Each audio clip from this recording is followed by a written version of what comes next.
ఇవాళ జరిగిన 11 మున్సిపాలిటీల్లో 7 మున్సిపాలిటీలను కాంగ్రెస్ కైవసం చేసుకుంది. ఇబ్రహీంపట్నం చైర్మన్ ను బీఆర్ఎస్ కైవసం చేసుకున్న కోర్టు స్టేతో ఫలితం నిలిపివేశారు. ఇంద్రేశం మున్సిపాలిటీని సైతం బీఆర్ఎస్ దక్కించుకుంది. క్యాతనపల్లి, ఖానాపూర్ చైర్పర్సన్ల ఎంపిక వాయిదా పడింది. తొర్రూరు, జనగామ డ్రా పద్ధతిలో చైర్పర్సన్లను ఎంపిక చేశారు.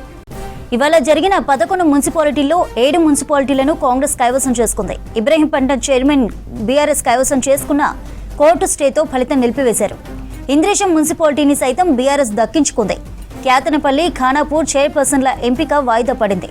ఇక తొర్రూరు, జనగామలో డ్రా పద్ధతిలో చైర్పర్సన్లను ఎంపిక చేశారు. ఈ అంశంపై అప్డేట్స్ తెలుసుకుందాం. యాదగిరి ఫోన్ లైన్ లో అందుబాటులో ఉన్నారు. యాదగిరి, ఇవాళ ఎన్ని మున్సిపాలిటీలను కాంగ్రెస్ కైవసం చేసుకుంది? అప్డేట్స్ ఏంటి?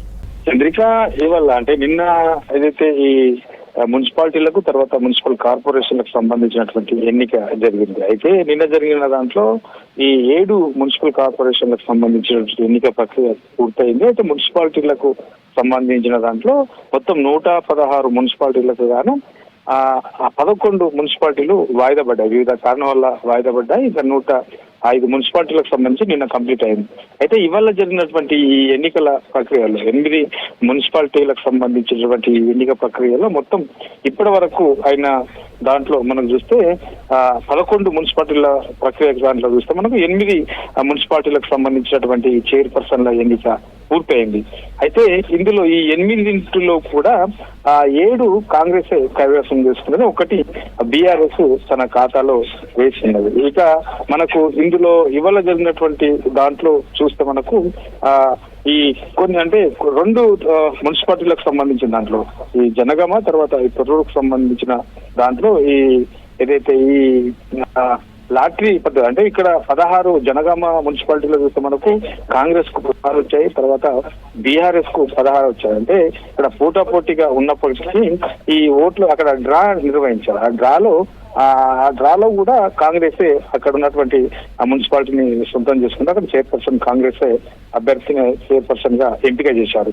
ఇక తొర్రూరులో కూడా అదే సిచ్యువేషన్ ఉంది. కాంగ్రెస్ 9, బీఆర్ఎస్ 9 చొప్పున ఉన్నాయి. అయితే అక్కడ కూడా డ్రా తీశారు. సో ఆ డ్రాలో కూడా ఈ తొర్రూరుకు సంబంధించినటువంటి మున్సిపాలిటీ కూడా మనకు ఈ కాంగ్రెస్ లో ఖాతాలోనే పడింది. అంటే ఇవాళ జరిగినటువంటి మొత్తం 11 మున్సిపాలిటీలకు సంబంధించిన మొత్తం 8 మున్సిపాలిటీలు ఎన్నిక పూర్తయింది. ఈ 8 మున్సిపాలిటీలో కూడా 7 కాంగ్రెస్ తర్వాత 1 మాత్రమే బీఆర్ఎస్ తన ఖాతాలో వేసుకోగలిగింది. ఇంకా మిగతా విషయాలకు వస్తే మనకు క్యాతన్పల్లి, ఖానాపూర్ సంబంధించిన 2 మున్సిపాలిటీలకు సంబంధించినటువంటి చైర్పర్సన్ల ఎన్నిక వాయిదా పడింది. సో ఇందులో వివిధ కారణాలు ఉన్నాయి. సో అందులో క్యాతన్పల్లికి సంబంధించి కూడా మనం చూసాం.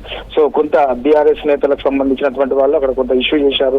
సో దానివల్ల క్యాతన్పల్లి ఆగిపోయి తర్వాత ఖానాపూర్ది కూడా చైర్పర్సన్ ఎంపిక వాయిదా పడింది. ఇక మనకు ఇబ్రహీంపట్నం విషయానికి వస్తే ఇబ్రహీంపట్నం సంబంధించి అక్కడ బీఆర్ఎస్ కు సంబంధించినటువంటి గెలిచినప్పటికీ అక్కడ హైకోర్టు స్టే ఉన్నది. ఆ స్టే ఉండడం కారణంగా సో అక్కడ ఫలితాలు కూడా ఆగిపోయాయి. అంటే మొత్తం ఇవాళ జరిగినటువంటి ఈ మున్సిపాలిటీ ఎన్నికల ప్రక్రియకు సంబంధించినట్లు మొత్తం 11కి గాను 8 పూర్తయ్యాయి. 8లో 7 కాంగ్రెస్ సొంతం చేసుకున్నది, 1 మాత్రమే బీఆర్ఎస్ తన ఖాతాలో వేసుకోగలిగింది. మిగతా పెండింగ్ లో ఉన్నటువంటి మేజర్ గా ఈ క్యాతన్పల్లి తర్వాత ఈ ఖానాపూర్ కు సంబంధించినటువంటి ఎన్నిక ప్రక్రియ అనేది వాయిదా ఉన్నది కాబట్టి సో ఈ ఎన్నిక ప్రక్రియ పూర్తయిన తర్వాత ఈ 2 ఎవరి ఖాతాలో పడతాయి అనే దాని మీద ఒక క్లారిటీ వచ్చే అవకాశం అయితే ఉంటుంది. అంటే ఓవరాల్ గా మనకు నిన్న ఈ మున్సిపాలిటీ ఎన్నికలకు సంబంధించిన దాంట్లో అత్యధికంగా కాంగ్రెసే తన ఖాతాలో ఎక్కువగా ఈ మున్సిపాలిటీలను వేసుకున్నదనే చెప్పొచ్చు చంద్రిక.